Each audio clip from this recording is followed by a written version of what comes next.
हमारे साथ समाजवादी पार्टी के नेता अबू आजमी, उनसे बात करते हैं। आजमी साहब, राज ठाकरे ने कहा है कि हम पर हिंदी थोपने की कोशिश ना करें, अगर हिंदी थोपी गई तो हम पीटेंगे, लात मारेंगे। मतलब ये बीजेपी और सरकार में बैठे हुए लोग तमाशा देख रहे हैं। एक आदमी जिसकी कोई हैसियत नहीं है वो इस देश के लोगों को कह रहा है हिंदी थोपेगी, हम लात मारेंगे।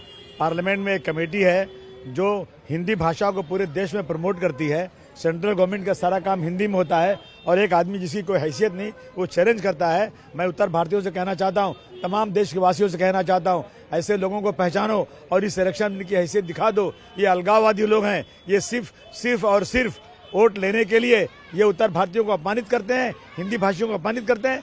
मैं निवेदन करूंगा, उत्तर भारतीयों, तुम सम्मान के साथ जीने वाले हो, तुम उस प्रदेश के हो जहां गंगा बहती है, तुम डरते किसी से नहीं हो। इनको आपकी इस इलेक्शन में जवाब दे दो। उनका कहना है कि मेरा हिंदी का विरोध नहीं है, लेकिन उत्तर प्रदेश और बिहार के रहने वाले लोग समझे कि उनकी मुख्य भाषा भोजपुरी है, अवधी है, ना कि हिंदी। वो कोई ठेकेदार नहीं है, जो भी भाषा है बोली जाएगी, देश की कोई भाषा बोली जाएगी। राज ठाकरे जी की कोई हैसियत नहीं जो रोक सके इसको। जिस तरह से वो सीधे सीधे कह रहे हैं लात मारने के, आपको लग रहा है अब चुनाव जो है हिंदी मराठी के मुद्दे पर डाइवर्ट करने का प्रयास हो रहा है? नहीं, लात तो उनको मारा जाएगा जो लोग इस तरह से अपमानित कर रहे हैं।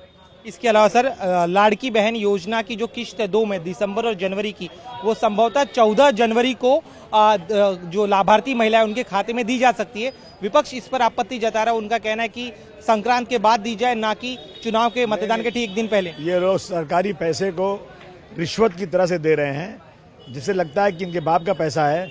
अगर कोई भी इलेक्शन लड़ने वाला पैसा बांटता है तो पुलिस पकड़ती है, इलेक्शन कमीशन पकड़ता है, और ये ऑफिशियली पैसे देंगे उनको।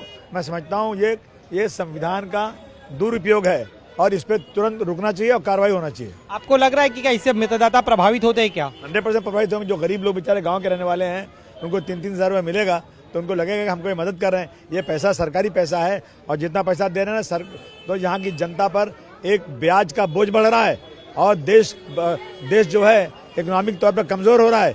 और जिस तरह से लोग रिश्वत दे के वोट लेते हैं, ये सरकारी पैसे दे के वोट लेना चाहते हैं। लेकिन बीजेपी कह रही है कि आप लोग जो हैं वो जो इसका विरोध कर रहे हैं वो महिला विरोधी, लाडली बहनों के विरोधी हैं आप लोग। नहीं, महिला विरोधी नहीं, हम इनके विरोधी हैं जो लोग भ्रष्टाचार कर रहे हैं। चलिए, शुक्र हमसे बात करने के लिए। तो ये थे अबू आजमी, थैंक यू।